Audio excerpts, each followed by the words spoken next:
Legislature is back in session. We are now on amendments. Once again, folks, these amendments that were proffered are on the order that they were received by the clerks. So we will start with the First Amendment. You guys should be looking at, Senators, you should be looking at SB 44 ESG L7 P2. And this is sponsored by Senator Sean Gumatauto, co-sponsored by Sabrina Salas-Montanani, Senator, and Senator Vince A. Borja. At this time, Senator Gumatauto, you are recognized on your amendment. Thank you, Mr. Chair, for this opportunity to present my amendment to Chapter 1, Section 2 of Substitute Bill 44-38 COR, the FY2026 budget proposal. To avoid confusion, I asked the legislative clerk to provide a copy of my amendment which correctly uses double underlines to show the changes that I am proposing. And I thank the Madam Clerk for her assistance, and thank you and Mr. Chair and the colleagues for allowing me to clarify my amendment. If approved, this amendment mandates a 4% business privilege tax rate starting on October 1, 2026, a date specific. To be clear, this amendment does not simply reduce the BPT from 5% to 4%. It helps this branch of government to regain public trust by restoring the 4% BPT rate. Mr. Chairman, the good senator from Gigo, Joe San Augustine's Bill 248-34 LS was signed into law by Governor Eddie Calvo on March 16, 2018 as Public Law 34-87, imposing a 2% general sales tax for implementation on October 1, 2018, and directed 0.75% to GMHA for capital investment, operational requirements, and other purposes, 0.25% to GDOE for its capital improvement needs, and 1% to the general fund to address the erosion of the tax base resulting from the passage of the Tax Cuts and Jobs Act of 2017. In addition to requiring the governor of Guam to submit a fiscal realignment plan to the Guam Legislature, reducing net appropriations for fiscal year 2018 by not less than $30 million, Public Law 34-87 amended the business privilege tax statute by increasing the BPT rate from 4% to 5%, only for a period of 6 months, effective April 1, 2018 until September 30, 2018. Fast forward to the passage of former Speaker B.J. Cruz's FY 2019 budget proposal, Bill 323-34 COR, which became Public Law 34-116 on August 24, 2018, after lapsing into law without Governor Calvo's signature. Section 2 of the FY 2019 budget law permanently increased the BPT rate from 4% to 5%, effective October 1, 2018, notwithstanding any other provision of law. Mr. Chairman, not only did the 34th Guam Legislature approve implementation of a general sales tax, only to repeal the same policy on July 17, 2018, through Public Law 34-113 by former Senator Mike Sinicolas, the 34th Guam Legislature increased the BPT from 4% to 5% by ignoring Guam law, specifically 3 GCA Section 163.11 and Section 163.12, which requires that no increase in real property tax, liquid fuels tax, business privilege tax, or any locally enacted and administered tax on Guam shall go into effect without the approval of the voters of Guam in a referendum held during a general election.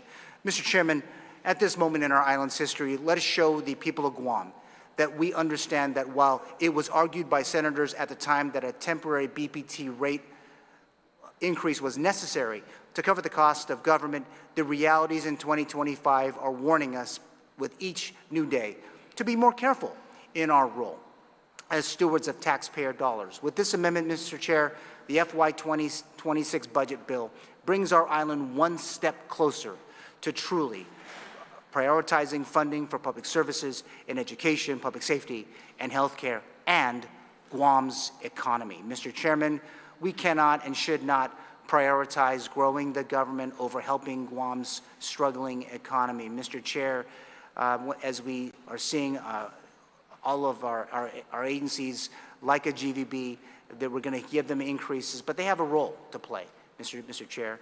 Also, our friends at GFD, they're looking for more money. But, you know, they've had authorization in the past, Mr. Chair, and it doesn't take much to think about what we've seen over the last couple of months. I mean, we think about ambulances, protecting life and property. Mr. Chair, if approved through this amendment, that the time for leadership to step forward is right now. I thank you, Mr. Chairman, for the opportunity to present this date-specific amendment, and I do look forward to the discussions today. Thank you, Mr. Chair.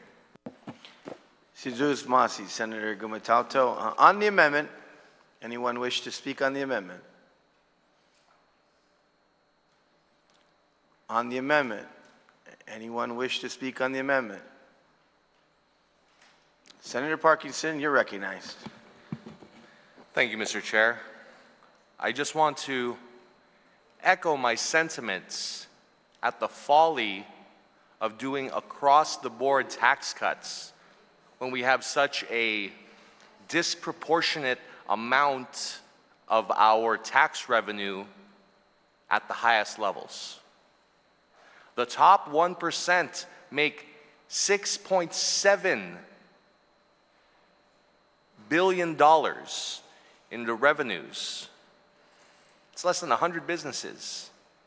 If you take all the other multimillionaires, all 588 of these multi-million-dollar businesses, they add up to 3.7, a fraction of what the massive military-industrial complex is bringing in. It's a huge amount. And they're bringing it in because of the necessity for the military mission out here. We have an opportunity here with a captive revenue stream. These massive military-industrial complex businesses, they can't pull up their stakes and leave. That money is for Guam. That money is coming to Guam whether they accept that contract or another business does. We should not be letting this revenue leak in a misguided but well-intentioned desire to cut taxes for our tourism industry that's not quite recovered. I think that there is a way to do these graduated taxes and these taxes in a more progressive way so that we are finding ways to give relief to the businesses that are struggling during this recovery while not giving a pass to those who are just making just such a staggering amount of money. This chamber has never been shy on giving subsidies and money back to the people and to the businesses and the LEAPs and the agriculture community. We are game to fund these things. Simon Sanchez, DOE, whenever the hospital comes here, we give money. So it's not a question of this chamber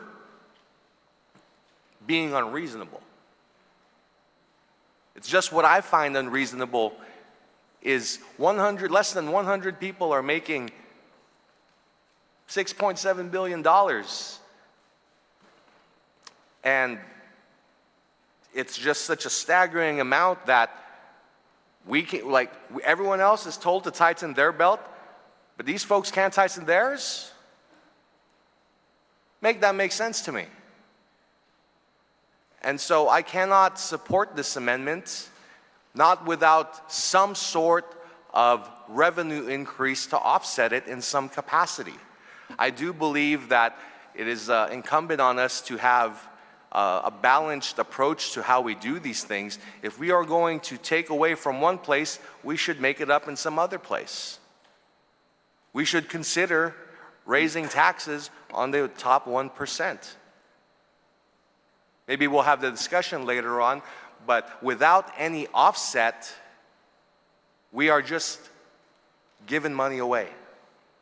Giving money away with no benefit to our island in terms of services or in terms of relief or subsidies.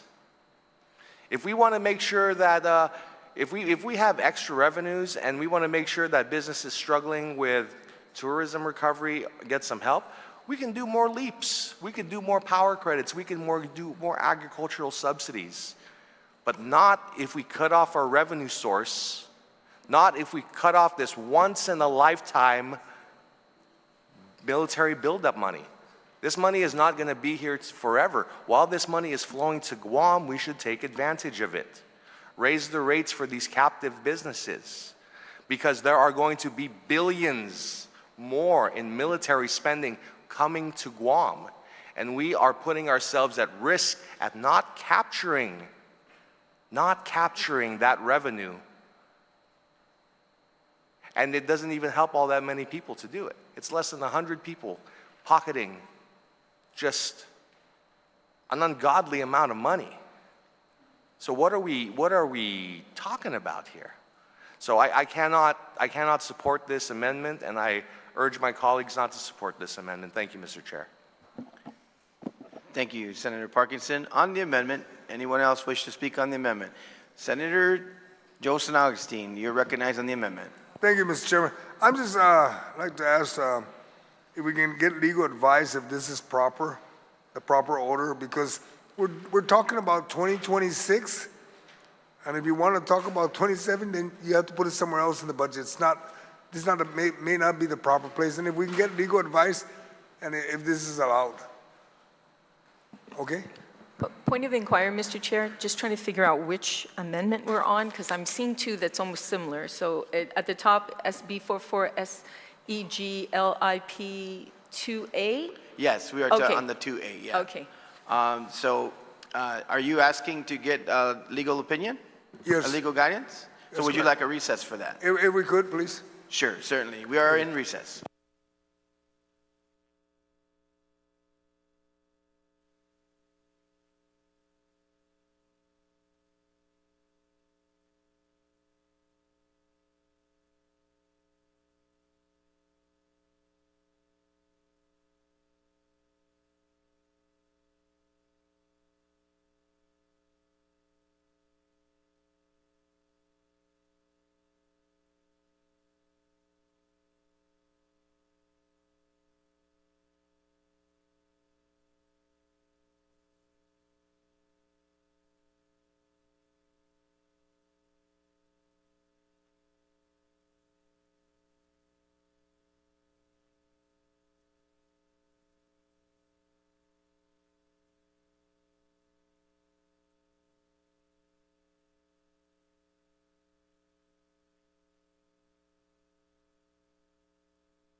The legislature's back in session. Senator Joseph Augustine, you're recognized. Mr. Chairman, I spoke to legal, and it says it's in order. It's in order. All right?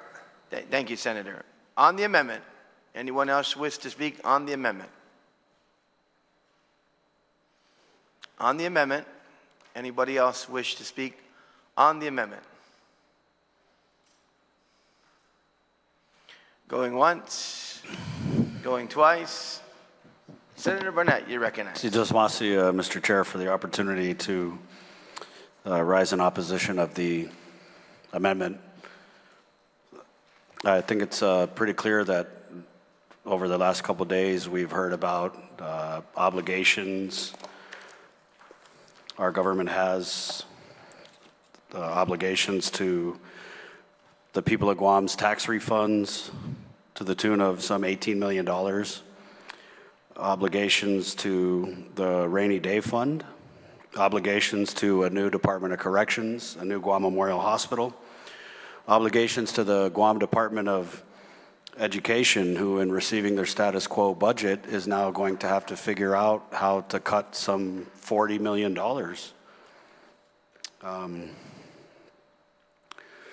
And we've spent the last couple of days trying to figure out how to cover all of these things that this bill doesn't address, because we are giving this 0.5% discount to the corporations. And so I had said earlier that when people talk about trimming the fat, this bill is not a tummy tuck, it's a decapitation. But further proposing another 0.5% decrease in the BPT to be implemented in the next fiscal year, that's just like cutting open the people of Guam's chest and tearing out their heart. Because we're taking away this $40 million from the students at Simon Sanchez. We're taking it away from the people of Guam's tax refunds. The list goes on, really. I think the administration's representatives really laid out that we're kind of scrambling to make up for this funding, for this tax discount, which, you know, just for the record, I don't necessarily oppose. I just think that we should be more meaningful in how we implement it. I'd be willing to work with my colleagues to do something meaningful, something maybe tiered towards the revenue levels of the different businesses. But I think if we're being prudent and if we're being responsible, then we undo this discount and try and get as many of these things funded as we can with that $40 million, stabilize things, and then we're anticipating so many cuts on the federal government side. It really just seems irrational and irresponsible to cut off our own hands when we don't even know how many body parts we're going to have left when the Trump administration's done with the people of Guam, Mr. Chair. So I just object to the amendment. Like I said, I think we roll back this discount, we fund as many of these things as we can, and then we're still going to be short. And then let's reconvene in another session and look at how we can, again, meaningfully implement this, because I've been talking to the people of Guam, and I don't think they support giving the biggest earning corporations on our island a tax discount that's going to come at the expense of critical public services. I think that's a pretty reasonable argument, Mr. Chair. And I just ask my colleagues to be reasonable and to be rational and to consider the impact of this BPT discount, and to also consider, I appreciate the history of the increase from 4% to 5%, but as we all know, we don't have to listen to the panel, just read the news. The conditions that existed when this BPT increase was implemented are today permanent. And in many ways, the conditions that exist, I think, don't justify rolling this back at this time. Like I said, let's all put our heads together. There's a lot of talk about working together. I want to work together to do something meaningful that the people of Guam will support, because they're talking out there. They're saying that this body is putting I don't want to say the needs, really the wants of these big corporations who, like I said yesterday, I think it's working. If you look at the earnings and just the number of businesses who are up in those categories of, 10, 20, 30, 40, 50, 100, 200, 400, $500 million. Guam is open for business, and the businesses, the corporations seem to be doing pretty good. And so I'd be willing to entertain, again, a meaningful implementation that makes sense and doesn't come with an impact of $40 million in critical services for the people of Guam and our island, Mr. Chair, with all due respect. Sidus Masi. Sidus Masi, Senator Barnett. On the amendment, anyone else wish to speak on the amendment? On the amendment. Vice Speaker Ada.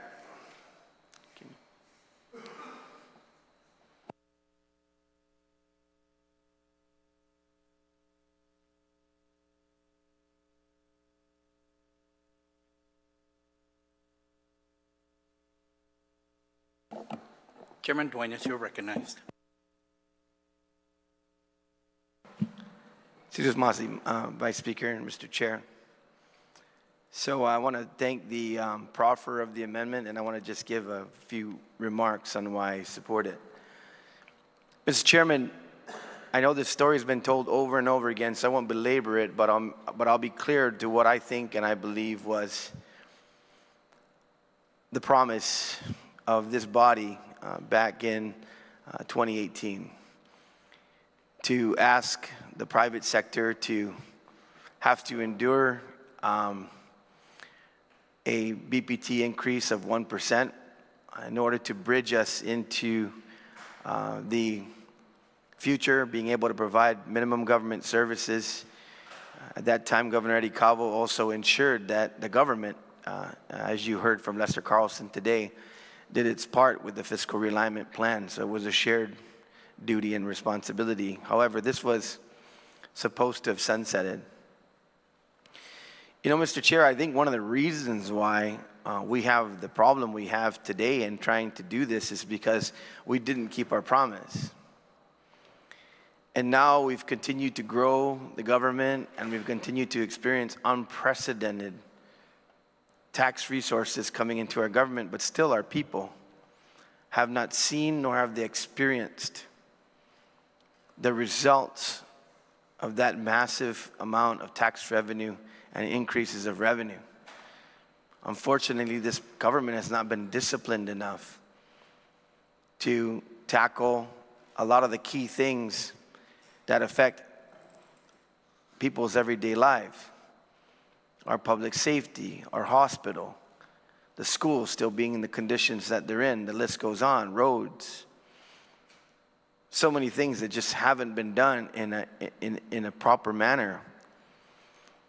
And so had we kept our promise back then, we would have been able to, I believe, still be able to receive the resources we're having, that income we're having now under the government, because the business activity wasn't going to change, whether or not it was 4% or 5%. And these conversations with contractors and all this stuff, if we wanted to, levy an additional tax to Milcon folks, other businesses that we have here that have expanded, but yet the little guys also who work with the big guys, a lot of times, a lot of this business activity is interwoven, had to continue to endure that and not be able to grow. Sometimes close, sometimes just reduce and try to hang on and wait for maybe this 1% to change their trajectory and sustain their business going forward. So the reason why I support this amendment, Mr. Chair, is because this amendment does not make the BPT rollback 1% right now. We're contemplating the 0.5 for the entire fiscal year. Working together and planning, we have a whole year to do that.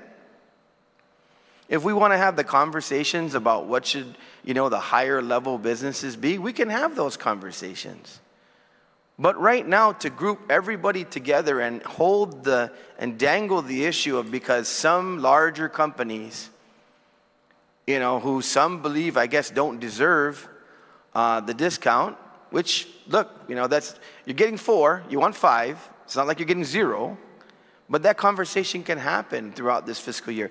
But I think it's important that we keep our promise. And if our promise, is something that requires that we have to engage and we have to figure these things out, and we have to also, I committed, Mr. Chairman, that as soon as this fiscal year budget passes, we will have revenue tax, the public auditor, all of those entities which we need to find out, why are we not functioning well on collections either? What are we doing wrong? There's all this discussion about leakage of revenue. If we're leaving revenue on the table and not giving it back to the businesses, shame on us. So I believe the fundamentals are here. It's not going to happen, until we'll have a full fiscal year to discuss it. If it takes meetings every month, then let's meet every month and figure it out. But I'm one that believes it's time to keep our promise. We've had 3 successive legislatures now. We're in this 3rd one. And I can tell you that had it been done a few legislatures back, probably been a lot smoother. But I support this. Let's work together. Let's make a plan. Let's discuss, put everything on the table, but let's keep our promise. Thank you, Mr. Chair. Thank you, Mr. Chairman. On the amendment, Senator Guåhan, you're recognized. Thank you. Thank you, Mr. Chairman. Mr. Chairman, this is the moment that I've been waiting for since my last term in office. Back then, I introduced legislation to roll back the business privilege tax to 4% because I believe, and still do believe, that the people of Guam deserve to keep more of their hard-earned money. Unfortunately, we couldn't get it done back then, at that time. Today, I'm glad that we can take this meaningful step forward, cutting the BPT to 4.5 this year, and then next year down to 4%. It's not everything at once, but it's half today and then the rest tomorrow. That's real progress for our business community and for every consumer who feels the weight of heavier costs, Mr. Chairman. What makes this possible is the reality staring at us, right us in the face. Our government continues to grow, yet year after year we collect more than we projected. We talked about needing more revenue, but our financial reports show excess collections, not shortfalls. This tells me it's not that we can't afford the tax cut, that it's that we haven't had the will to do as such. Lowering the BPT will help our businesses reinvest, create jobs, and keep our community strong. And it will send a message to our people that when government collects more than it needs, it will give it back.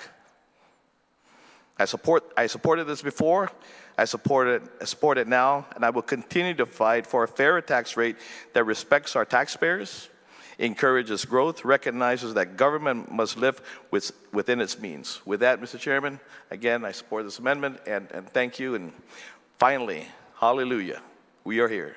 We have arrived. Senator Guåhan. On the amendment. On the amendment, anyone else wishing to speak on the amendment? Would you like to close, Mr. Gumatauto, Senator Gumatauto, on your amendment? Yes, thank you, Mr. Chairman and colleagues, for the discussion of my amendment, restoring the 4% BPT effective October 1, 2026. In closing, if you would allow me, Mr. Chair, I just wanted to read a few remarks offered during the two-day public hearing on Bill 11-38 COR. Thank you very much for having that in your committee, which really is the genesis of this amendment and Section 2 of Bill 44 as substituted. Quote, "If there is ever a time to make bold corrective actions, it is now." This was shared by Mr. John S. Martinez. Also offered, quote, "Restoring the BPT to 4% would be a significant and timely step toward economic relief." This was offered by Mrs. Suzanne Perez from the Guam Premier Outlets Shopping Center, their manager. And if I can add this last one, Mr. Chairman, Ms. Loaisa Kabuhat and Mr. Monty McDowell from the Guam Association of Realtors, they're supported restoring the 4% BPT, arguing, quote, "The inability or unwillingness of the government of Guam to return to a 4% BPT reflects a larger problem, an over-reliance on taxing the private sector to make up for budget imbalances rather than right-sizing government, improving efficiency. We continue to extract more from the very businesses that generate jobs and drive economic activity." Mr. Chairman, while the government of Guam might be flush with cash, it has been a completely different story for our businesses, entrepreneurs who have sacrificed so very much for believing and investing in Guam, because you know what? They're still doing that today. It's been a long time coming. Again, fairness.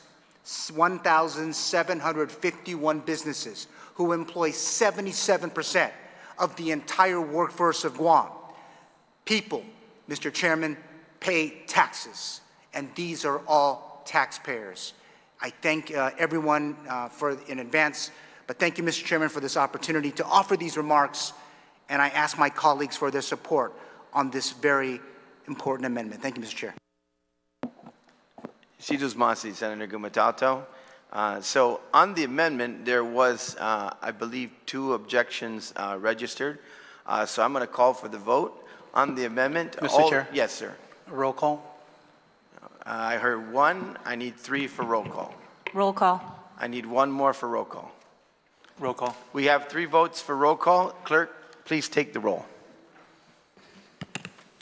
Vice Speaker Ada. Vice Speaker Ada, yea. Senator Barnett. Senator Barnett, nay. Speaker Blas. Speaker Blas, yea. Senator Borja. Senator Borja, yea. Senator Calvo. Senator Calvo, yea. Senator Duenas. Yay. Senator Duenas, yea. Senator Gumatauto. Senator Gumatauto, yea. Senator Guåhan. Senator Guåhan, yea. Senator Muñoz Barnes. Senator Muñoz Barnes, pass. Senator Parkinson. Senator Parkinson, nay. Senator Perez. Senator Perez, nay. Senator Salas Matunani. Senator Salas Matunani, yea. Senator San Agustin. Senator San Agustin, pass. Senator Taitagui. Senator Taitagui, pass. Senator Terlahi. Senator Terlahi, nay.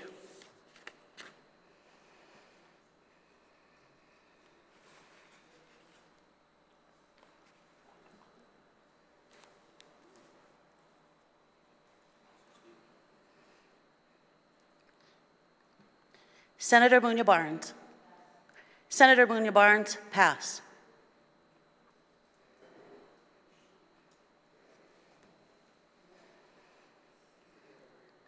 Senator San Augustine.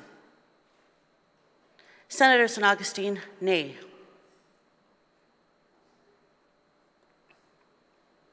Senator Titagui. Senator Titagui, pass.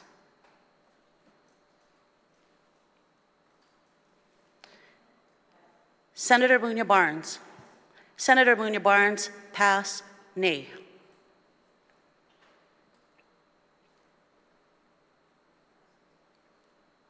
Senator Titagui. Senator Titagui, pass, nay.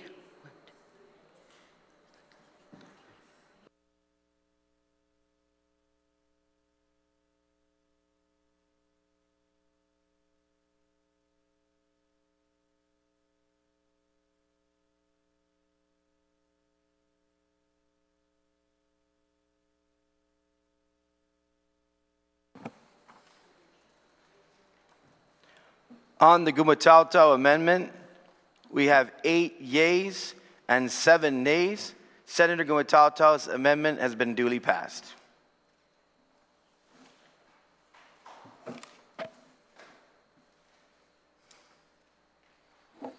We will now go to the next amendment. The next amendment is proffered by Senator Chris Barnett. It is under CB L1 P2.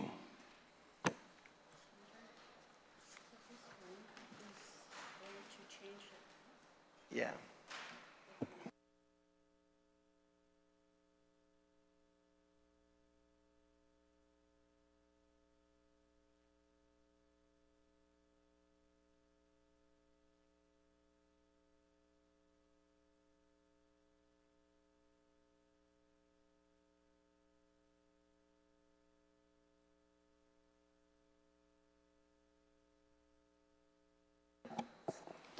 Senators, because of the action of the body on the last amendment, we are going to confer with legal because the next 2 amendments actually will be adjusting the amendment. We just want to be sure that it will be germane based on the last passage of the last amendment. We're in recess for 1 minute.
The legislature is back in session. Colleagues, the amendment we will now be debating is SB 44CB L1 P2, sponsored by Senator Chris Burnett. Senator Burnett, you are recognized on your amendment. Sidos Masi, Mr. Chair, for the opportunity to proffer this amendment, which is 4 pages long, but I'll just keep it simple and short. This amendment restores the BPT back to 5%.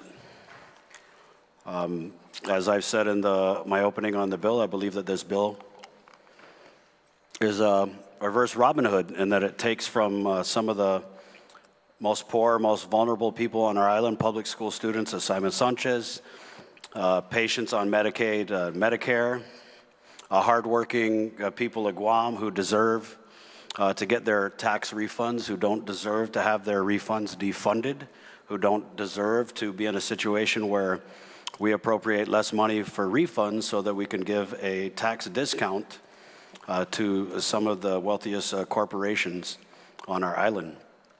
This budget bill also does not allow for the construction of a new prison, even though we know the Department of Corrections is beyond bursting at the seams. We are also suspending collections for the rainy day fund. Among other things, the Guam Department of Education, with the status quo budget, it's my understanding that they are scrambling to come up with some $50 million in cuts, and the things that they're considering cutting are salaries for Chamorro teachers, drug testing of employees, interscholastic sports funds, power and water bill funds. And so, Mr. Chair, as I've said, it's not that I oppose a lowering of a BPT, it's that I support a meaningful implementation of it in a way that doesn't jeopardize critical services for the people of Guam. And I believe that this reduction contained in this bill does jeopardize critical services for the people of Guam. And so I'm actually very shocked that the previous amendment passed. I didn't think my colleagues would be that irresponsible, frankly. But I just ask that they, don't pop the bottles of champagne just yet. And let's be reasonable. As I said, I'm willing to work with the body to do a meaningful implementation that reflects real value for the people of Guam and not this shortchanging of the budget. I mean, if we roll back this BPT back to 5%, we're still barely going to cover all the things that we need to cover in this big, beautiful train wreck of a budget bill, Mr. Chair. So, I could read the room. I'm not sure if I have the votes, but I just want to, again, plead to the people of Guam that what this budget bill does is it jeopardizes critical public services in favor of a $40 million payoff for corporations who, as I've said, I don't think deserve that payoff at this time. I'm saying let's work together, let's do it meaningful, let's do it right, and let's not jeopardize critical government services at this time. And so I ask for the support of my colleagues, Mr. Chair, for this amendment. As many of these items that are not funded in this bill, and that's just the things that aren't funded. We've heard from every single agency that came in here for these budget hearings, and we talk about people who ran on improvements, not status quo, not barely getting by on a bare bones budget. The people of Guam deserve improvements. They don't deserve jeopardizing critical public services for a big business payday, Mr. Chair. And so again, I ask that we prioritize the people of Guam over the profits of some of the biggest corporations on our island.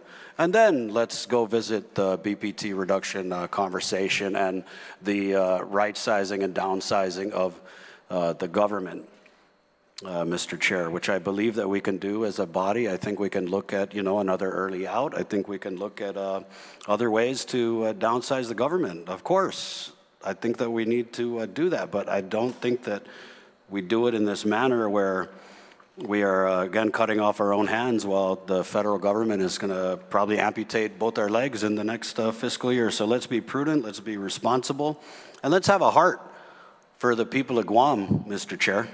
Let's have a heart for the students at Simon Sanchez. Let's have a heart for those hardworking families who are relying on that tax refund appropriation, which is short by some $20 million, and that's even a conservative estimate. So again, Mr. Chair, thank you for the time to speak on the amendment, and I ask the support of my colleagues for the people of Guam. Situs Masi. Situs Masi, Senator Barnett. On the amendment, anyone wishing to speak on the amendment? On the Chris Barnett amendment. Senator Perez, you're recognized. Thank you, Mr. Chair. I rise in support of this amendment. After all the discussions that happened these past couple of days, it is clear to me that we are leaving services in the lurch, and we haven't even considered the full impact of the big, beautiful bill when it comes to defunding agencies and increases in deductions that would lower our revenue sources, withholding as well as our corporate taxes as well as income taxes. And so I think without knowing that, the full impact, I think we need to put a pause on these BPT rollback before we even cause self-inflicted harms to our community. I am open to looking at a tiered approach. And again, as some of my colleagues had mentioned, that this military buildup, is going to bring in a lot of revenues, but keep in mind that there is an endpoint to this. And during the SES meeting, there was some recommendation that we have to be able to leverage these gains from the military buildup because it is not going to last. We've seen our biggest economic driver, tourism, not come back, and to put us into a position where we could be triply impacted by these drivers of our industry, plus the national funding, doesn't bode well for Guam. And if we want to work together, let's look at the future for Guam as far as economic development. The tourism industry is asking for $60 million more than the $10 million that's provided by this bill. And if we're thinking about overcoming shortfalls, if we're thinking about rollbacks, maybe we should put our prioritization on economic development, which we haven't really delved into in this discussion. And we're even shortchanging ourselves as far as a rainy day fund. I've heard the sentiments that, let's keep our promise, but conditions in terms have changed dramatically. Are we to keep a blind eye to these impacts, these huge impacts? These are not insignificant impacts. So my support for this amendment is about fiscal conservatism, fiscal responsibility. I understand the desire to do different, but we can't ignore the conditions that exist today. This budget bill is going to give the governor the scissors to cut. It doesn't, so that already implies there's not enough to fund for services, which is not prudent and putting our community at risk. So I rise in support of this amendment to Masi. Masi, Senator. On the amendment, anybody else wishing to speak on the amendment? On the Chris Barnett amendment, Senator Parkinson, you're recognized. Thank you, Mr. Chair. I ask my colleagues to support this amendment by my good colleague because when I think about what we're doing here, it seems like we're not really thinking about what we need to be doing as a body. As the previous speaker was saying, in the budget, it admits that it is shortchanging by the extraordinary amount of transfer authority it gives the governor. As the previous speaker says, they're giving her the scissors to cut because we are acknowledging that there are things that need to be cut, and we as a body are passing the buck on it, trying to make the governor do it because we want to roll back the BPT, but we don't want to show our work. And if that's the case, if there is going to be no profiles in courage here today, then let's just stay at the 5% BPT. Find a better way to do this. Find a way to have a more progressive tax system. Maybe consider taxing the top 1%. They seem to be doing very, very well. But it just seems obscene to me that we are going to be giving these tax benefits to the very, very tippy top that don't need it. A lot of those projects are military in nature to improve the island defenses in case of war. We should use the windfall from the military-industrial buildup to improve not just the military capacity of the island, but the community itself. We are willy-nilly just cutting our revenue stream at a time when we really shouldn't be cutting our revenue stream. In addition to the extension of the Trump tax cuts now made permanent, which necessitated the 5% BPT in the first place, there are much more cuts and giveaways and subsidies and all sorts of things that are going to be cutting into our revenue that we don't fully understand yet. And so it seems short-sighted and a little bit of a gold rush, as it were, during this reverse Robin Hood we seem to be having. Break the glass and run out and do it as fast as we can while we still have the majority before everyone starts running for governor. And so I concur with one of the other previous speakers that I thought we wouldn't be so careless with this, because that's what this feels like. It feels like we're really being careless, and we see the figures, we see the numbers, we shake hands with all these fancy people at fancy party, but we forget the regular people. The regular people where a few dollars makes a big difference.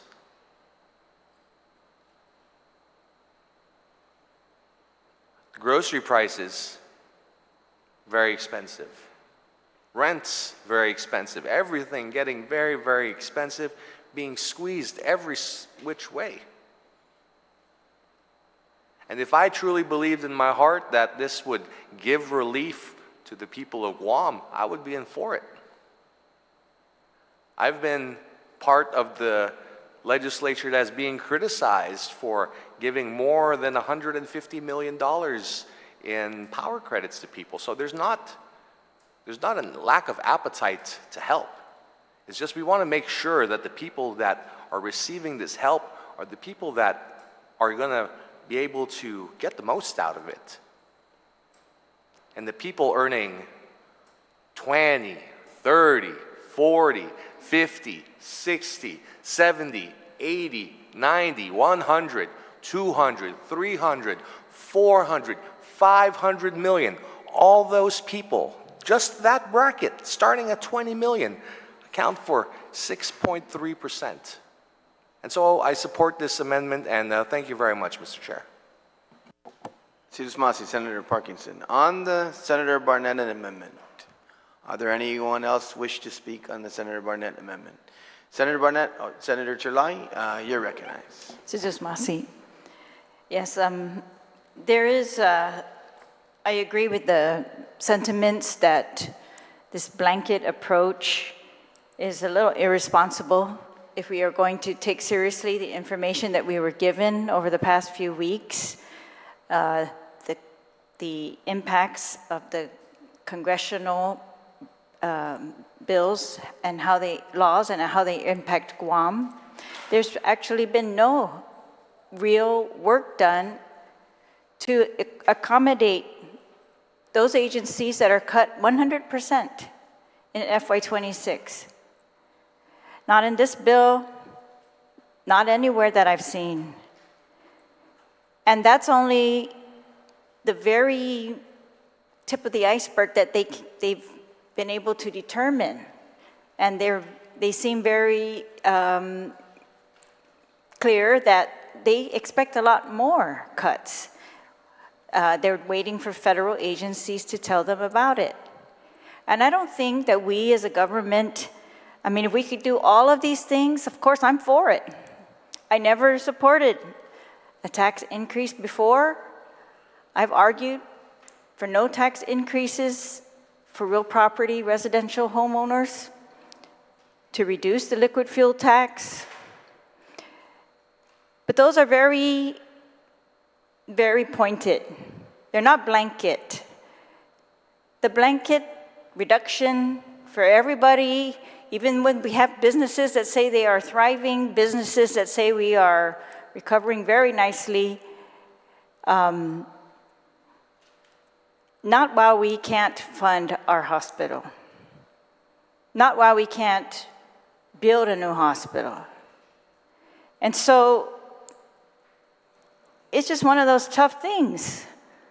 Like, of course, we all want to be part of giving it away, but we have to be responsible about that and be as structured as possible. The tourism industry said they needed it. They needed it. Among all the industries, they needed it. But this bill doesn't do that. This bill, it might, by this tax relief for all of the multi-million-dollar businesses, impede the government's ability to assist GVB.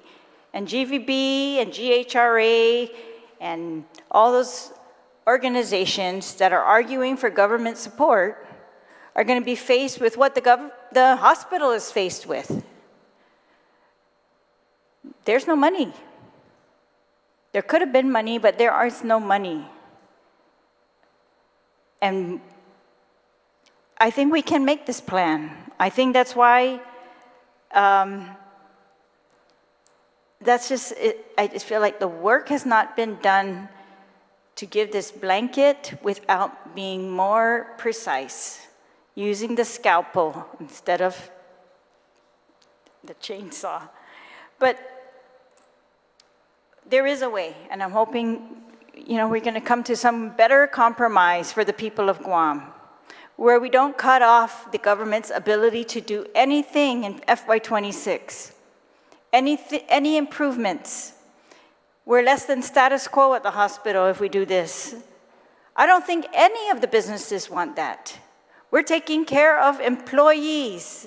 We want to also take care of employees in every way, in how they get to work, in when they get sick. We want to take care of those who may not be in these companies and we want to get we want to get federal dollars as much as we can. And it's the little that we need to match for some big federal money, we haven't even been able to match by this bill.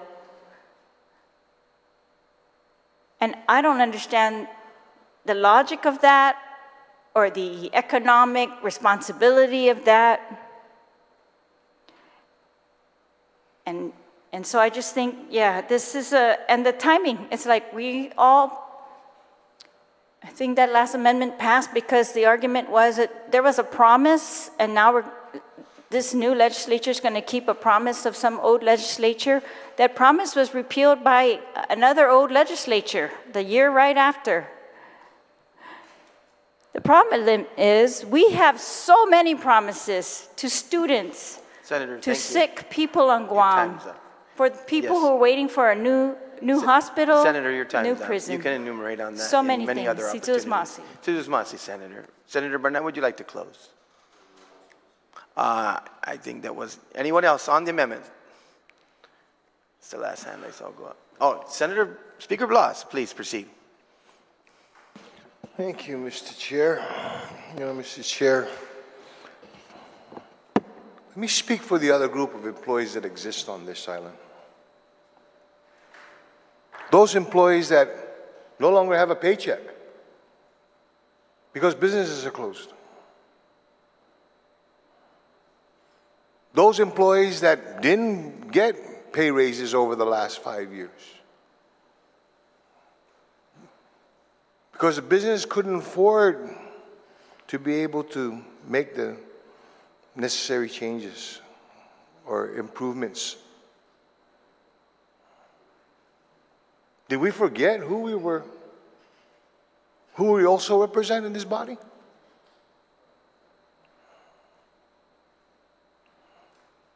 Do you want to talk about what the people have said? Let me give you the stark political reality. Almost everybody on this side of the aisle campaigned and promised the people of Guam that we were going to look at being able to cut back on expenses.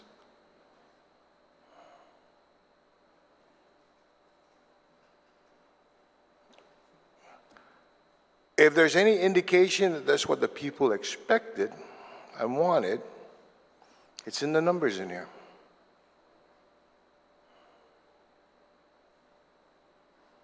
I sat here and listened just recently on the statements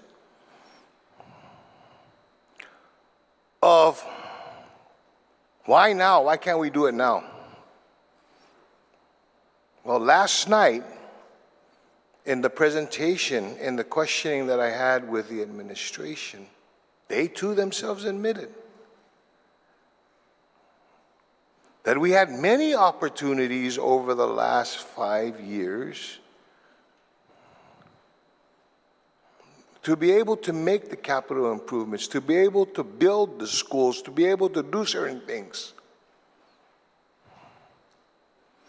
The same token, there were individuals that were in here that quite honestly, some of the individuals now have changed the tune today that have also said, we've got to rein in spending and we've got to watch what we're doing.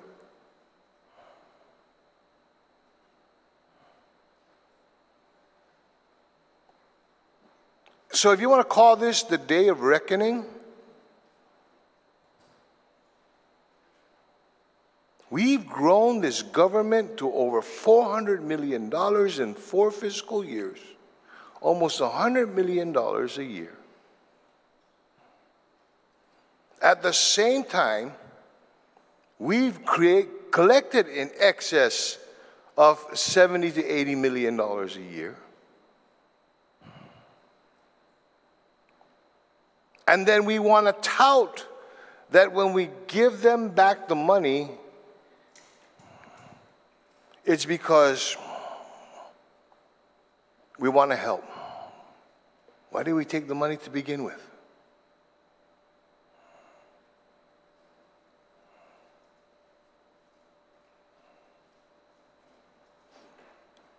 I, along with several other senators in here, can relate to the times, Mr. Chair, when we would argue amongst ourselves for a measly $150,000 in excess funds that we found throughout a budget.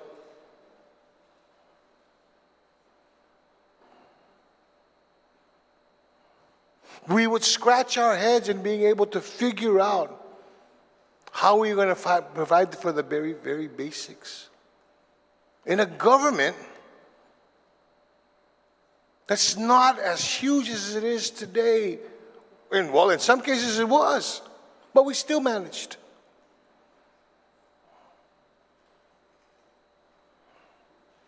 So how do we continue to justify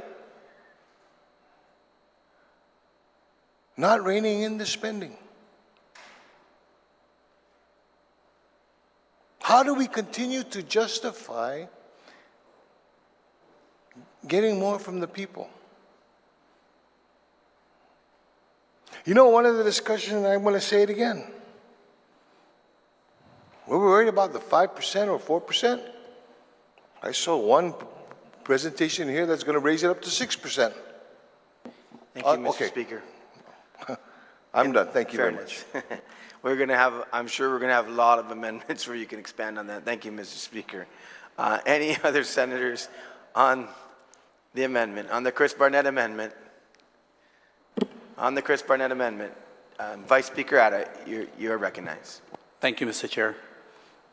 You know, here we are talking about the big bad businesses that employ our people, that give them work so that their families can put food on their tables.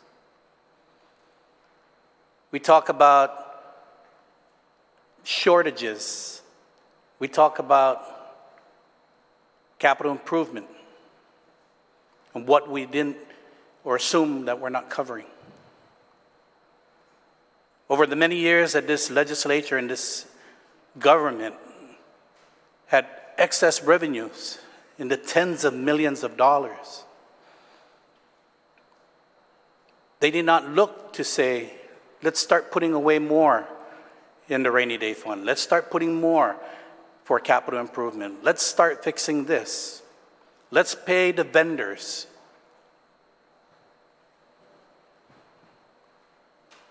So only in this budget that this legislature has been in for 7 to 8 months, now all of a sudden, we want to take care, we want to make sure that all these things are paid. We need to pay all these things, so we need to keep the BPT at 5%.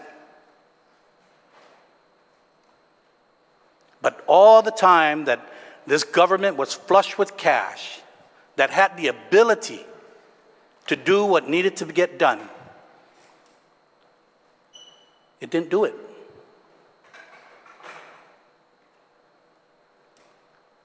So we continue to talk about 5%, 4.5%. And I heard about the old legislatures, you know, what they've done. Look what they didn't do.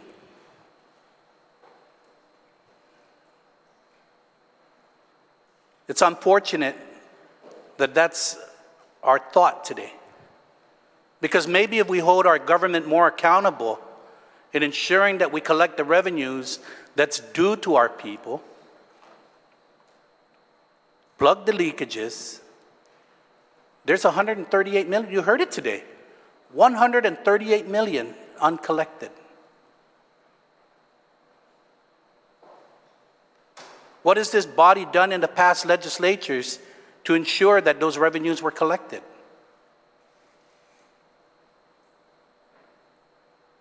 But yet we continue to ride off the backs of the businesses. Some businesses are able to sustain themselves, and unfortunately, there are many others that have not.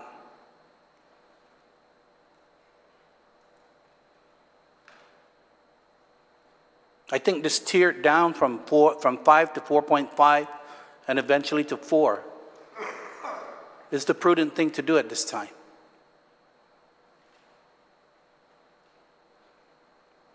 So I object to this amendment, and I ask my colleagues to also not vote in support of this amendment. Thank you, Mr. Chair. Suzus Masi, Vice Speaker. On the amendment, on the Chris Barnett amendment, anyone wish to speak?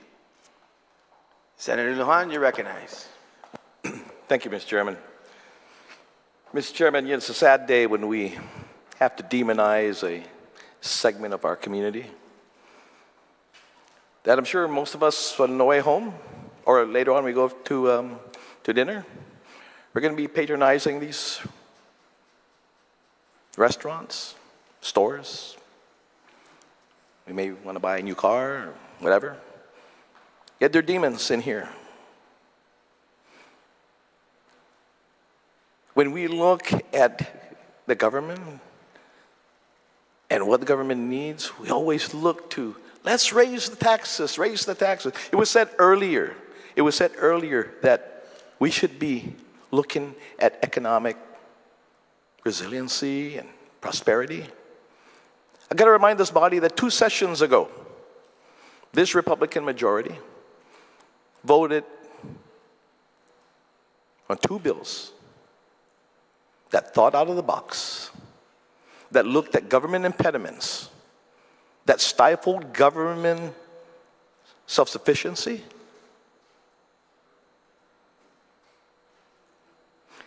And the same ones, the same folks that are in here that are saying that we are not doing that, looking at more economic prosperity, are the ones that voted against that bill.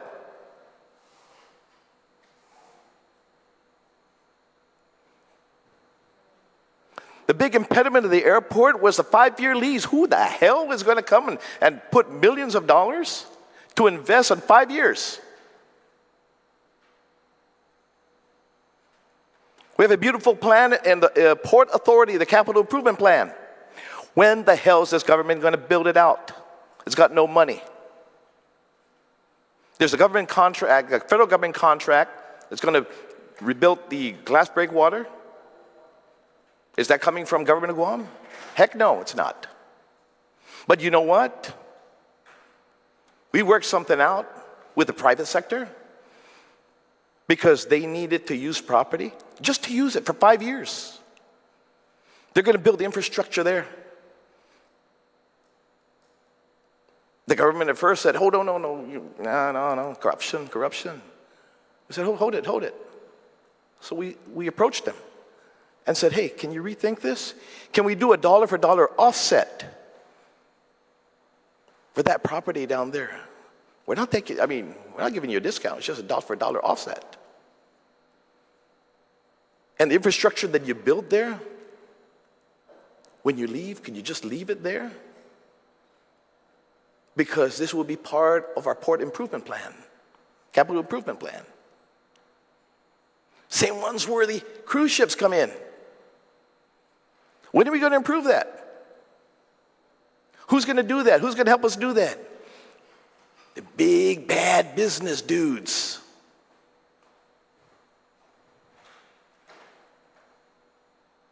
Who's going to be enticed about the 50-year lease of the airport? Big, bad business dudes.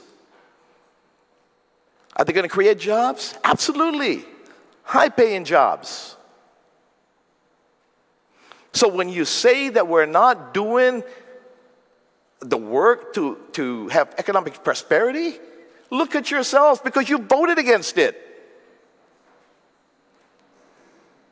Damn you.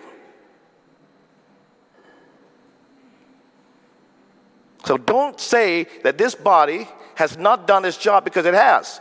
And the same ones that are wanting to increase taxes at the backs of the people are the same ones that voted against Guam's economic prosperity and self-sufficiency.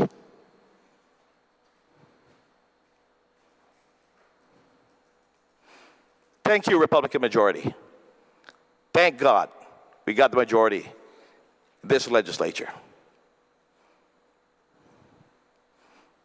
Thank you, Mr. Chairman. Susmasi Senator Guåhan, on the Chris Barnett amendment. Anyone else wish to speak? Senator Barnett, would you like to close?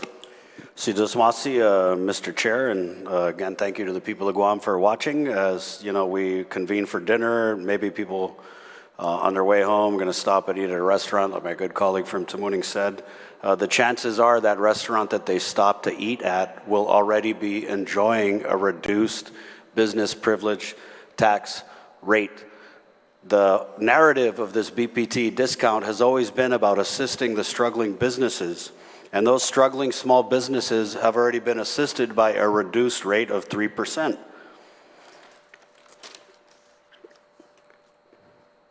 I thank my colleagues for the very interesting debate and discussion, and I wanted to talk a little bit about accountability, because as often we see in politics, the people are very quick to push anybody who disagrees with them often to the corner to say things like, oh, we don't like the big bad businesses. And I think if the people of Guam have been listening, and I know they have, We haven't said that. We just said, let's do something more meaningful in how we implement this BPT discount so that it doesn't jeopardize critical services for the people of Guam like it is right now with this bill.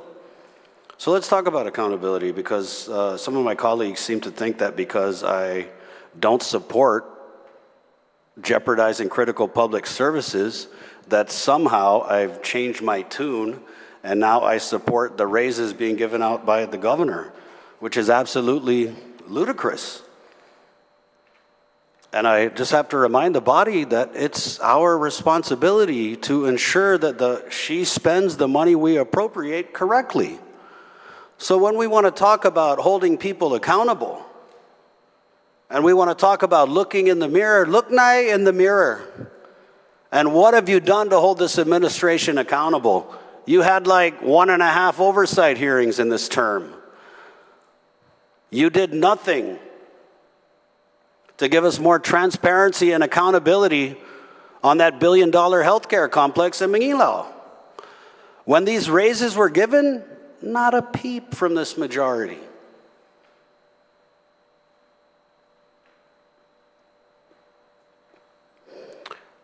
And as we look around our island, we hear from these agencies, we talk about the level of services that the people of Guam are getting. You guys ran on improving these services. And now, out of one side of your mouth, you say that the government of Guam has failed the people of Guam, that we're not getting the services that the people deserve. And I agree. But out of the other side of your mouth, you're telling the people of Guam that we're going to have to give better services with way less money. And I have to tell you, better services cost money. One thing I've noticed in my short tenure as a senator, it's very frustrating how special interests can hijack a body. I saw it with the racetrack. I saw it with the BPT decrease for the doctors. And you see it now with this business privilege tax, where they tried to bamboozle the people of Guam, and they tried to tell you this was about the struggling small businesses. And I think we've been very clear in showing that it's not. And we talk about the big bad businesses who employ so many people. But it's the legislature that has to force these big bad businesses to pay their employees more. Because they've already said in the public hearing that when they get this $40 million payday, it's not going to lead to lower prices for the people of Guam. It's not going to lead to higher wages for their employees. You know where it's going to lead? Right to their pocket. That's where it's going to lead. So if you want to come in here and get mad because you want to kiss these businesses' asses, then get mad. But just remember, we're put in here to serve the little people. So if you want to go to bat for these big businesses, don't forget about our little people. Because when you go out there and you talk to the people of Guam, no one is saying, give businesses that earn $102 million a tax break. You know what they're saying? They need a break. And they're not going to get one if we pass this bill with this tax discount of a 0.5% reduction. So I just ask my colleagues to please be reasonable and respectful of the people of Guam and to prioritize our people over these corporations. Thank you, Si Senator Diyos masi, Barnett. Mr. Chair. On the Chris Barnett amendment, there has been an objection. All in favor of the Chris Barnett amendment, please raise your hand.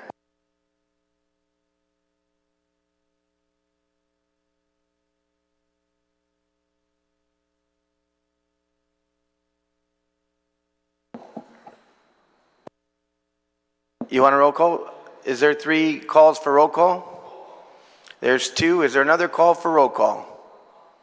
Okay, clerk, please call the roll.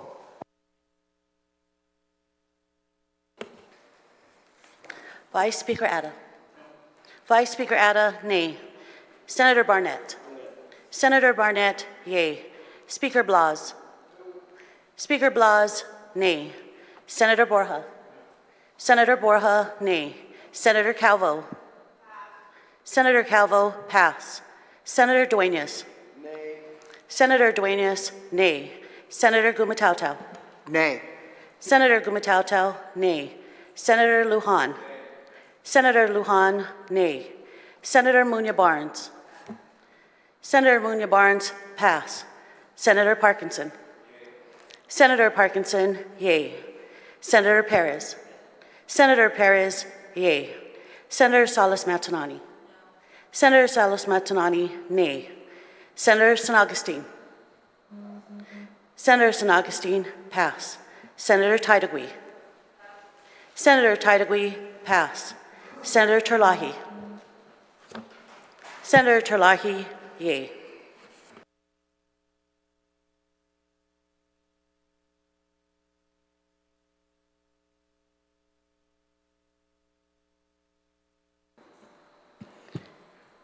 Senator Calvo. Senator Calvo, nay.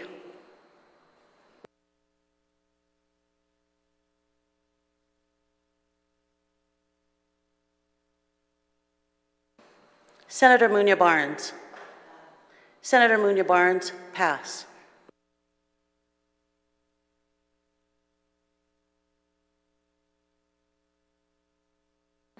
Senator San Agustin. Senator San Agustin, nay.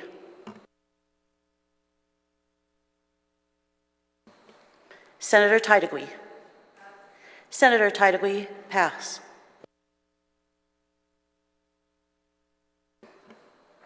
Senator Muñoz Barnes. Senator Muñoz Barnes, nay.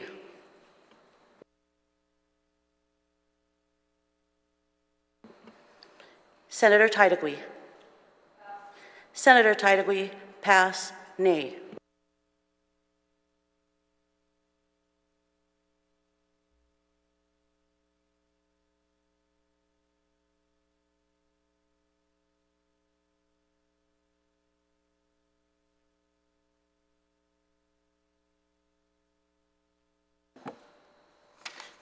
Senators, on the Barnett Amendment, there are 4 yeas, 11 nays.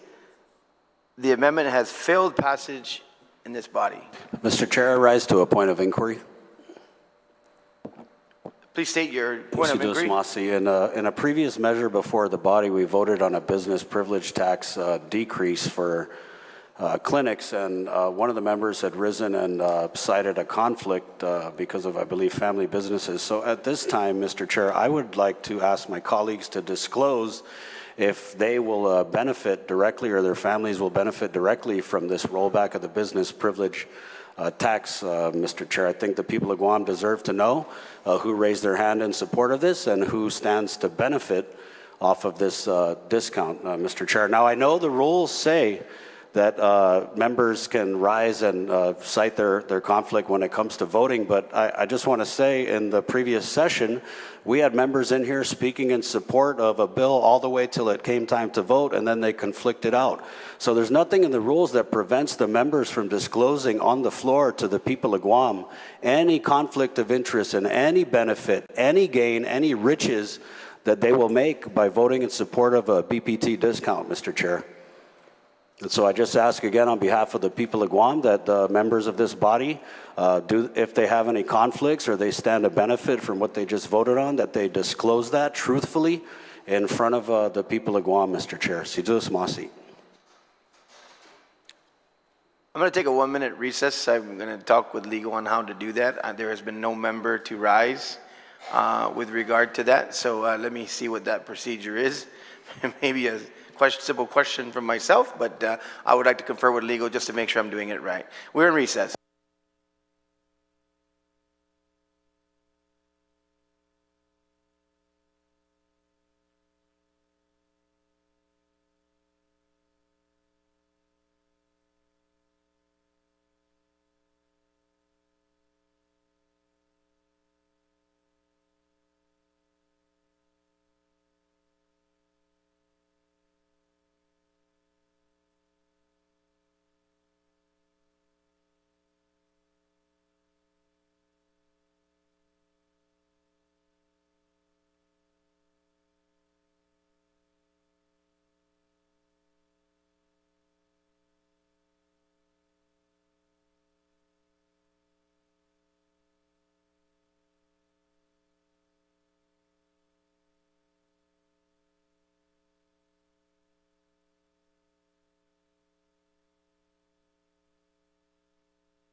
The legislature is back in session. On advice from council, I was advised there's nothing specific for me to exercise as the chair, but I think it's good advice that the legal counsel has given me to once again, because there's a question from a member on the floor, to read the policy. So under C on page 22, and this is in our standing rules, it says compliance with 4 GCA subsection 15205H. A senator who casts a vote with respect to any bill on the floor of the legislature in Guåhan in which the legislator, says the legislator has a financial interest, shall prepare a written statement that identifies the bill, the legislator's vote on the nature of the legislator's financial interest. The legislator shall file a statement with the office of the speaker and a copy immediately provided to the clerk of the legislature in Guåhan prior to voting. This statement shall be posted on the legislature in Guåhan's website. I am sure that members of the body understand this portion of the standing rule. No one that I'm aware of has filed any type of conflict. And so I'm going to rule at this time that I've read it into the record for record purposes, but that there's nothing to rule on at this time. Just a further point of inquiry, Mr. Chair, and Cesar Masi for citing the rule. But I want to speak directly to the people of Guam. No matter what the rules say, there's nothing that prohibits any of these senators in here from rising up right now and telling you that they own a business that will benefit from this BPT discount. There's absolutely nothing that prevents that from happening right now. And I think it would behoove the members, and I think it would satisfy the people of Guam's curiosity if they just did that of their own volition, Mr. Chair. And I would also further say, just based on your reading of that, I want to inquire maybe with any of the entities that police this kind of thing, have members voted on things that they have conflicts on that they just didn't disclose according to the rules. Thank you, Mr. Chair. Mr. Masi, I thank you for your comment. I believe that I have seen and I have myself risen to recuse, and I was told by an attorney that I sought advice from that when there is a corpus of benefit to a policy, it is that which is not a conflict because it is across the board for all entities, for all businesses. But if you come across a particular legislation that is for a particular business that you have interest in, that is the time when you have to disclose. But this is for the entire island of Guam, whether you sell popsicles or whether you sell spaceships. That's what I was advised. Senator Ada, you want to discuss this motion or this open discussion? Thank you, Mr. Chairman, and absolutely, I don't have any issues disclosing that I have a family business. But absolutely, is it my family business going to perhaps benefit from this rollback? Perhaps, but then my family business has also paid the 5% when the 5% was there. So up or down, it does not matter. We will pay our due taxes to our government that is owed. So what I would like to know is when the power credits were given out, did any member who voted on this power credit in this legislative body disclose that they were personally going to benefit from that? So let's not call one out without calling the other. Does people benefit one way or the other? Absolutely. This is Guam. We are so small. So yes, Mr. Chairman, perhaps my business may benefit from the 4.5, but it's taxes that we pay to this government.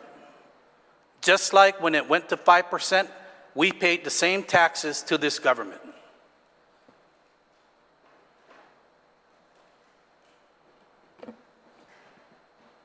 Thank you, Mr. Chair. Mr. Chair, I just want to Excuse me, state for the Senator record that the difference is when you have people in here driving the bus and pushing this issue to fruition who have a stake and benefit from this business privilege tax rollback, that's the issue that the people of Guam can see very clearly. So whether you pay your tax at 5 or you pay it at 4.5, when you have a hand in guiding the process, when you have a hand in manipulating the legislation, that's where I think the people of Guam would have an issue with it, Mr. Chair. Point of personal privilege, I take exception to the manipulation part. You're recognized. I take exception to the manipulation. Speaker. I take exception to the characterization of manipulation. Mr. Chair, could you please read the rule on personal privilege, point of personal privilege, and what it actually entails? Yes. Senator Burnett, you have asked for an open, and I've granted as the chairman, an open discussion on this issue. Nobody has been prevented from commenting. I read the rule. I read what legal said had to be done, and I am allowing for free flow conversation on this floor. I have given my own experience on this issue, on having sought legal advice. And I'll disclose once again, my wife is a critical care nurse at GMH.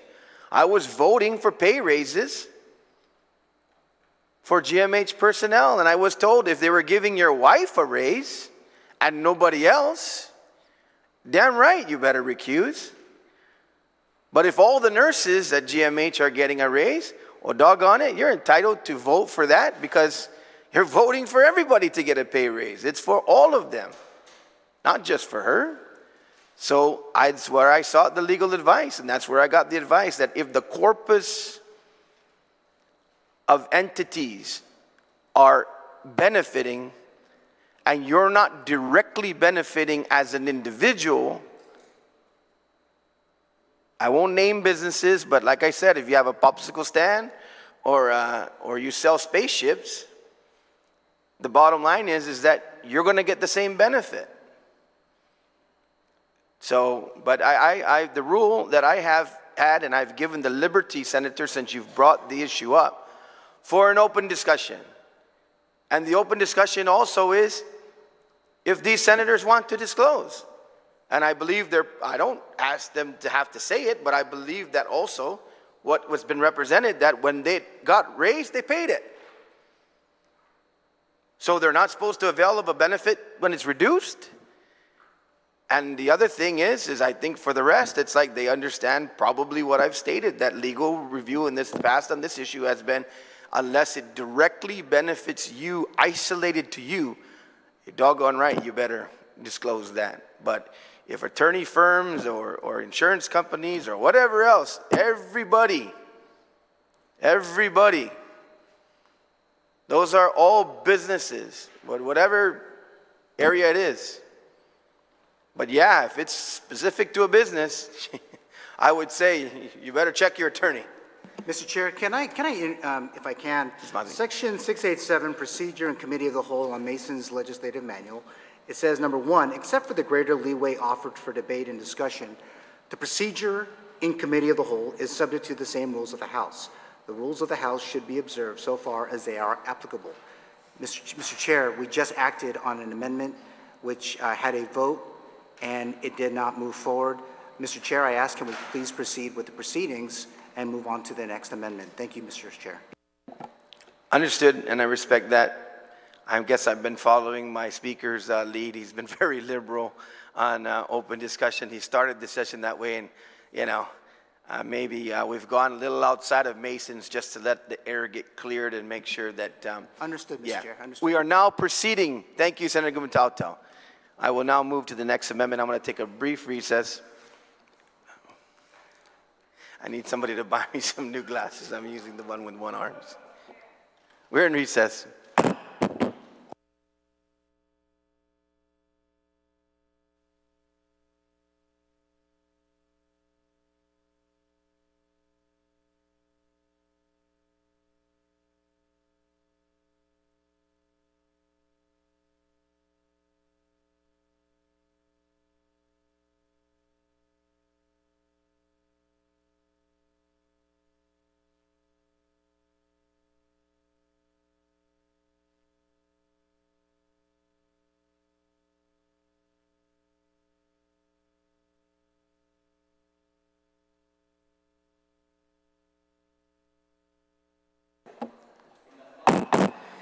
The legislature is back in session. I will declare that the benefit that I've gotten today from Senator Vice Speaker Tony Ada was a fresh pair of glasses because my other arm broke. So, Sidus Masi, Senator Vice Speaker, you're a kind man. We are now on Amendment SB44TTT L15P4, and this is offered by Senator Talo Tadegui. Senator Tadegui, you may proceed. Thank you, Mr. Chair. Mr. Chair, I rise to speak in strong support of maintaining the business privilege tax of 5% for military contracts exceeding $10 million. This amendment ensures that large-scale, high-value military contracts contributed to their fair share to the cost of public infrastructure, public safety, and critical community service that supports these projects and the people that carry them out. We are not talking about small local contractors here, Mr. Chair. These are multi-million-dollar prime contracts, often awarded to large off-island companies who profit substantially from Guam's strategic role in the U.S. defense. A 5% BPT on these contracts ensure that those benefiting from the military buildup are helping to offset real costs in our community, which, by the way, the 5% BPT paid out in these contracts are included and paid for by DoD military. Some may question whether opposing this rate on military contract is, some may question whether opposing the rate on military contract is constitutional or consists of the Organic Act or unconstitutional. Let me be clear, the amendment is not unconstitutional, nor is it inorganic. The tax is generally applied local business privilege tax. It does not directly tax the United States or its agencies. It imposed a private contractor, not on the federal government. The U.S. Supreme Court has long upheld the authority of states and territories to tax entities doing business within their jurisdiction, even when these entities are fulfilling federal contracts, so long as the tax is non-discriminatory and does not directly burden the federal government. The Organic Act of Guam, 48 U.S.C. 1423A, expressly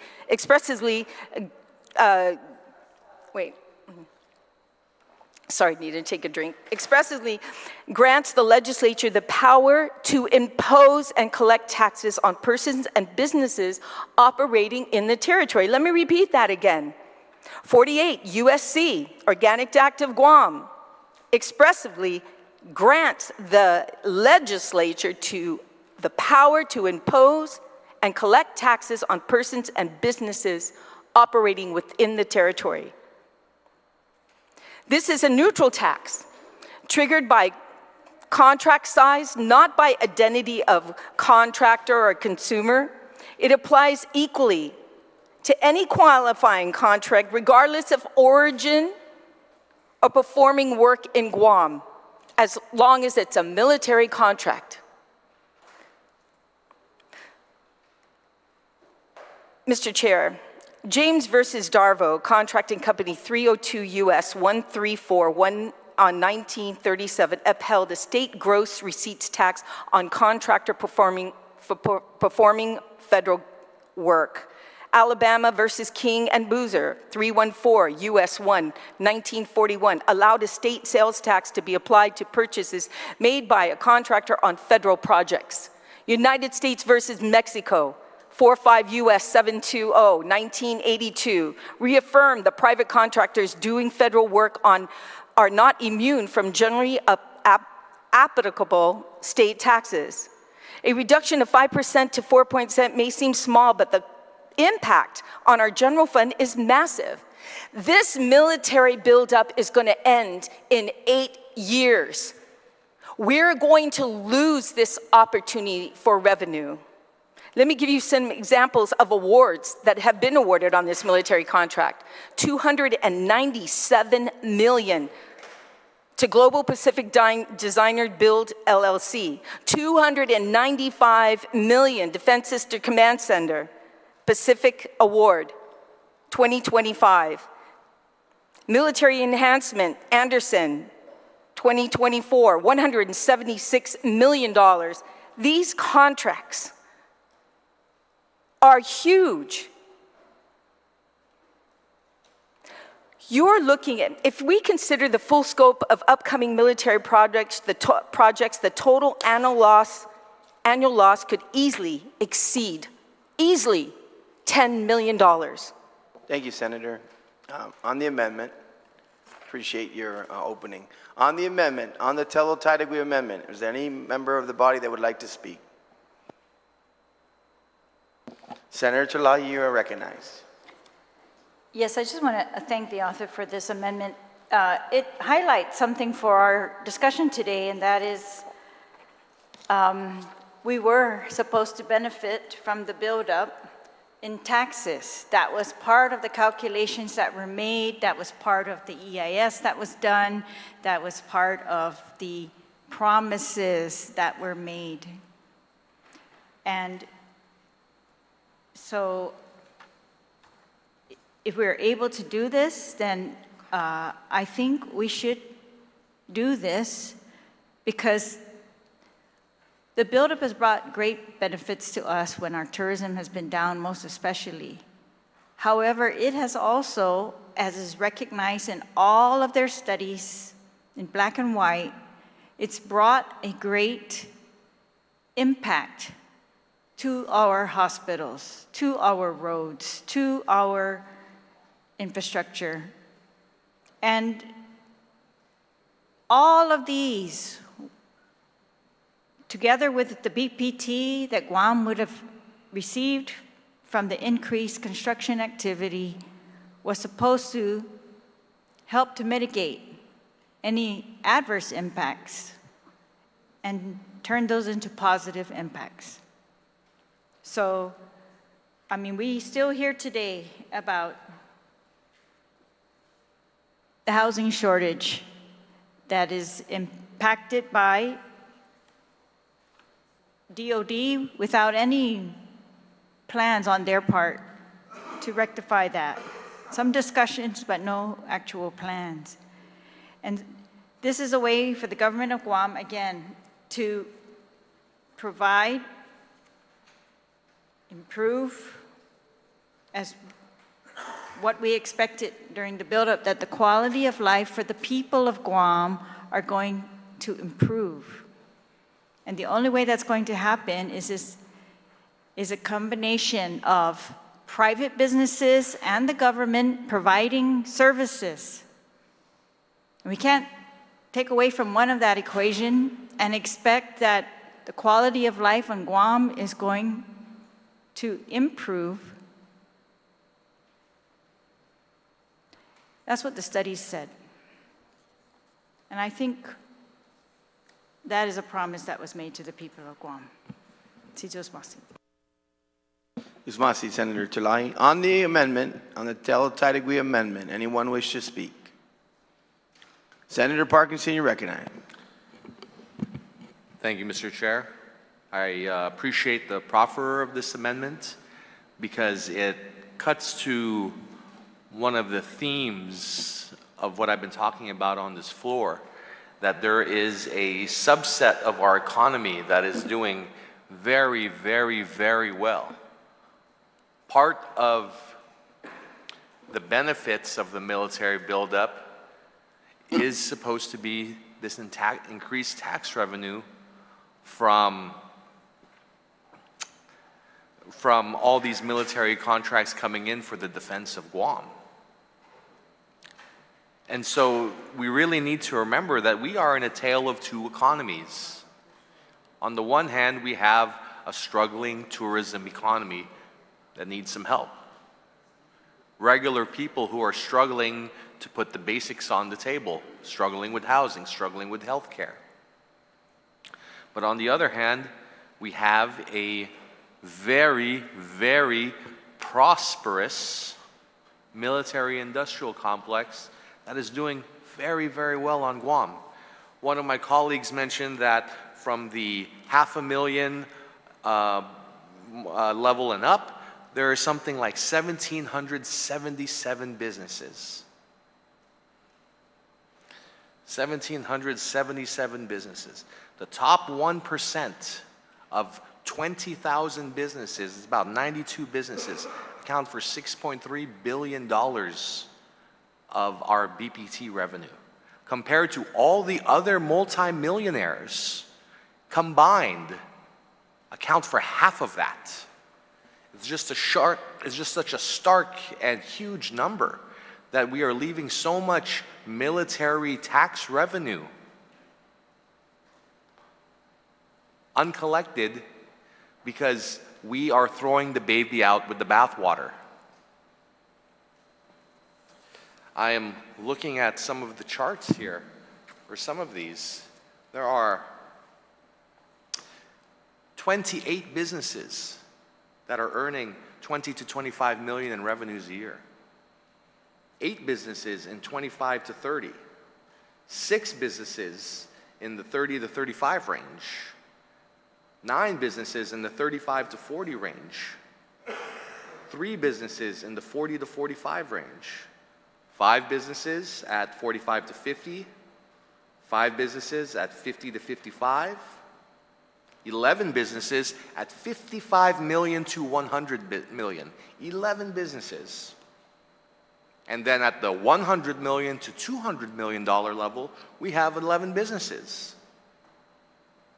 At the $200 million to $300 million level, we have 3 businesses. At the $300 to $400 level, we have none. And you would think that's where it ends, but no, it doesn't. We actually have businesses above that level. We have 2 businesses who by themselves are each worth 400 to 500 million in revenue every year. 2 businesses. We have 1 business that is greater than $500 million in yearly revenue, and they pay zero in BPT.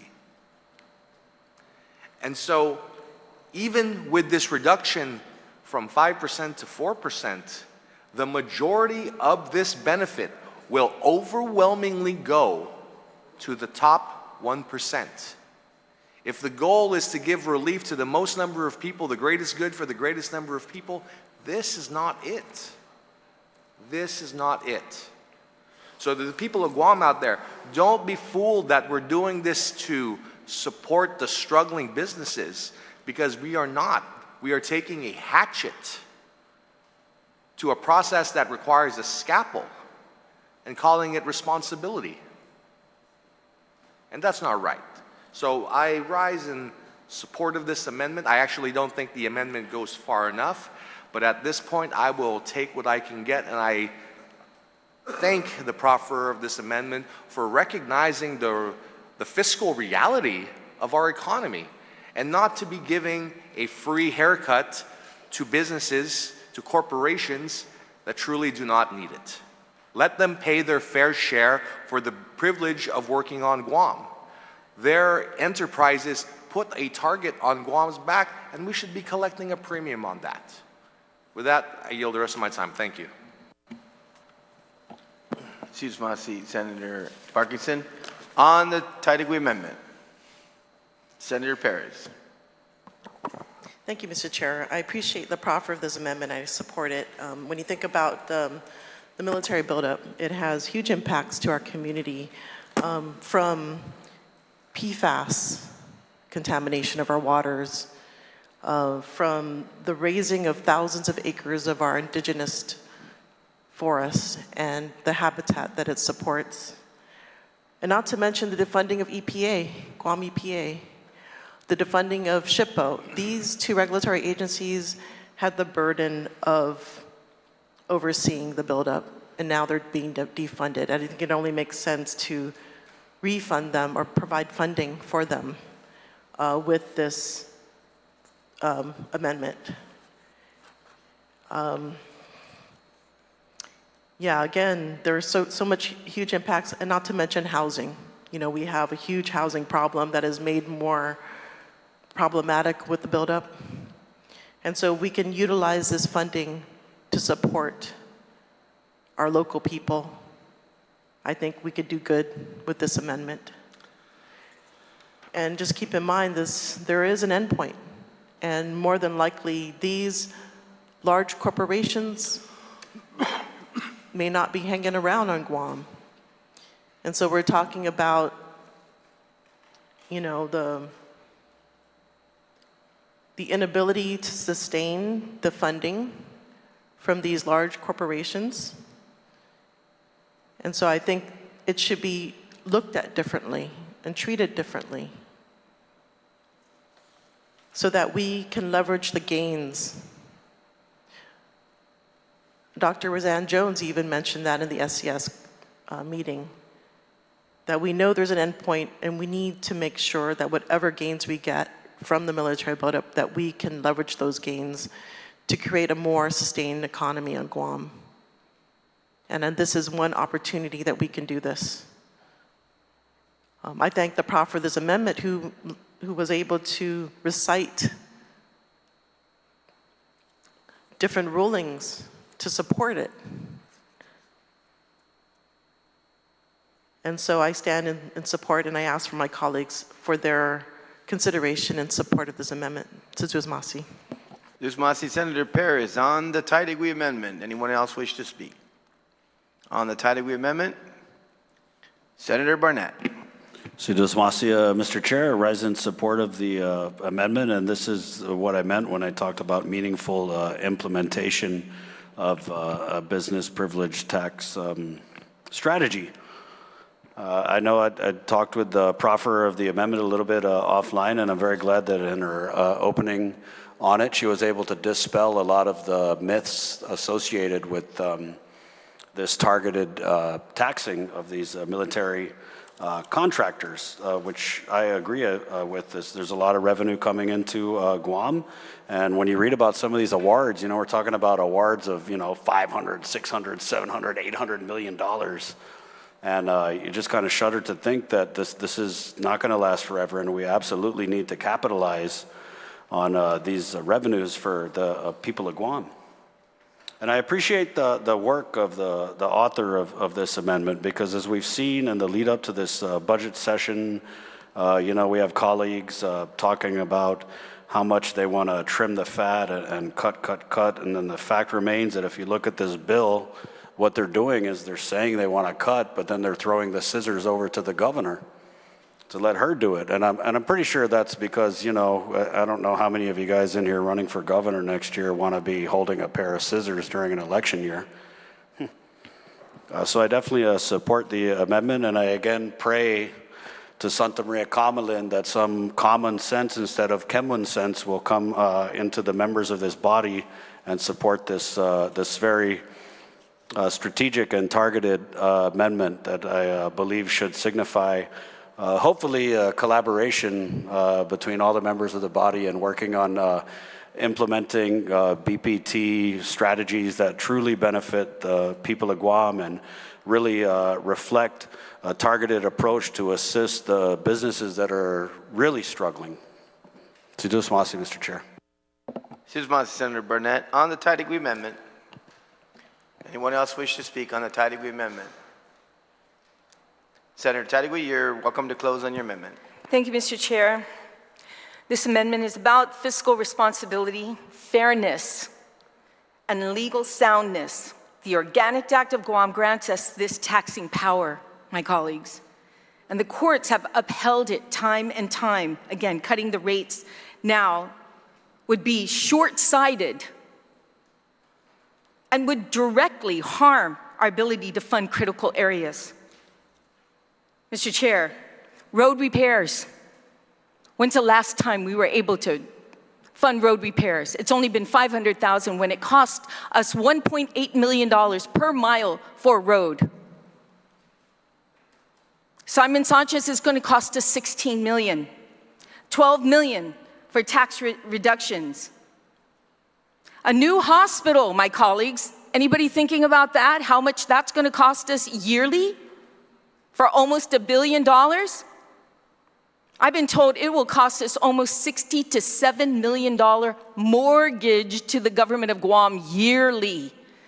$70 to 60 or 60 to 70. What about waterworks too? They're given the ability to borrow $560 million. And that will have an effect on our cost of living and the need for relief for our people. Prices are going to go up. Mr. Chair, this amendment only goes after military contracts in a short period of time. 8 years is not that much time. Can you imagine? 4 years from now, or even next year, when we've seen the cuts that are being made, and this amendment, it's not about giving salaries to anybody. It's not about continuing to grow our government. It's about being prepared for the future. Because right now, we are making those sacrifices. But what we haven't done is addressed the bigger picture of these costs. You talk about businesses on this island, to ensure they stay here, that people don't pack up and leave. The reason why they pack up and leave is because of our infrastructure falling apart, because there's no place for them to take their children to hospitals to care for them, because the schools are falling apart. And regardless of what one of my colleagues said, they're not asking for any money at DOE, that's a joke. GW, you think Simon Sanchez is going to be the last school that needs to be rebuilt? GW is falling apart.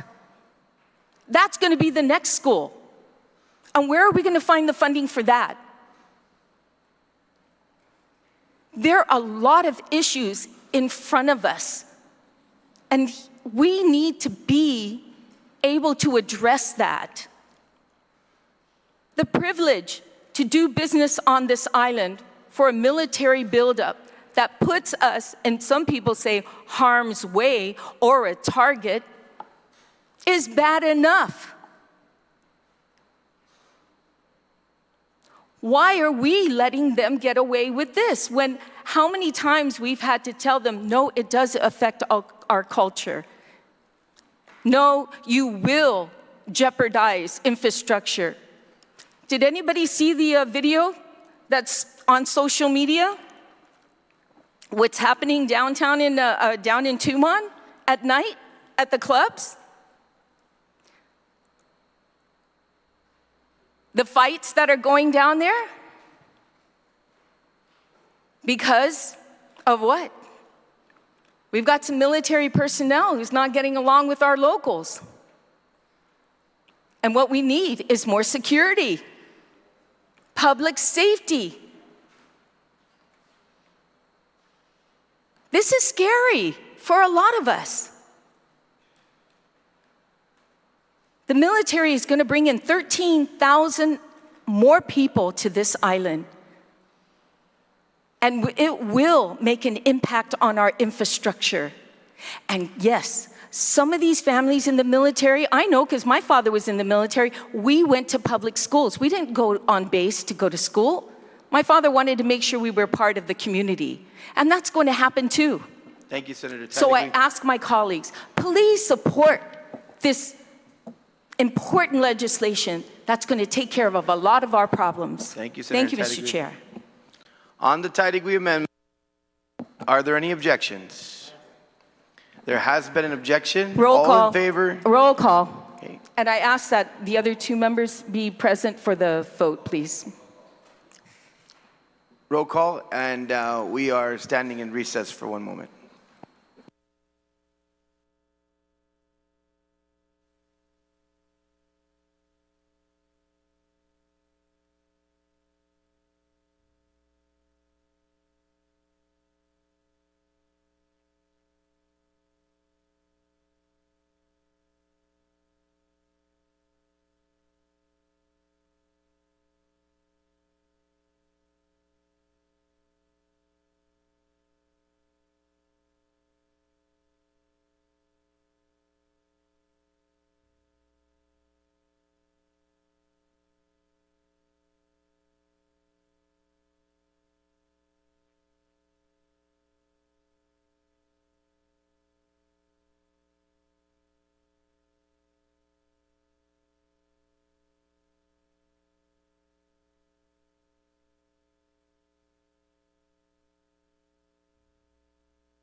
Legislature is back in session. I believe all members are present.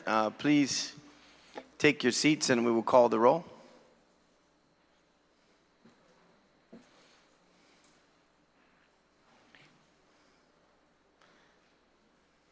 Clerk, please call the roll. Vice Speaker Atta. No. Vice Speaker Atta, nay. Senator Barnett. Senator Barnett, yay. Speaker Blas. Speaker Blas, yay. Senator Borja. Senator Borja, nay. Senator Calvo. Senator Calvo, pass. Senator Dueñas. Nay. Senator Dueñas, nay. Senator Gumatao. Senator Gumatao, nay. Senator Lujan. Senator Lujan, nay. Senator Muñoz Barnes. Senator Muñoz Barnes, nay. Senator Parkinson. Senator Parkinson, yay. Senator Perez. Senator Perez, yay. Senator Salas Mazzanani. Senator Salas Mazzanani, nay. Senator San Agustin. Senator San Agustin, yay. Senator Tydegui. Senator Tydegui, yay. Senator Terlahi. Senator Terlahi, yay.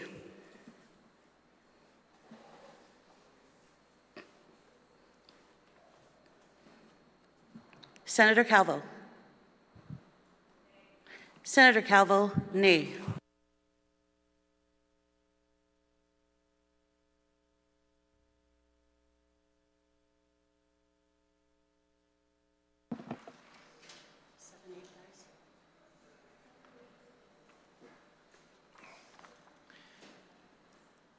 Members of this legislature, the Tydegui Amendment received 7 yeas and 8 nays. The amendments failed. Senators, given the fact that we have completed this chapter in terms of first round and second round, and we are in the amendments, and we have worked quite well into the day, into the evening, we are going to recess until tomorrow morning and be here at 8:30 sharp. 8:30 sharp, and then we will resume going back to working until 10 p.m. We are in recess until 8:30 sharp tomorrow morning.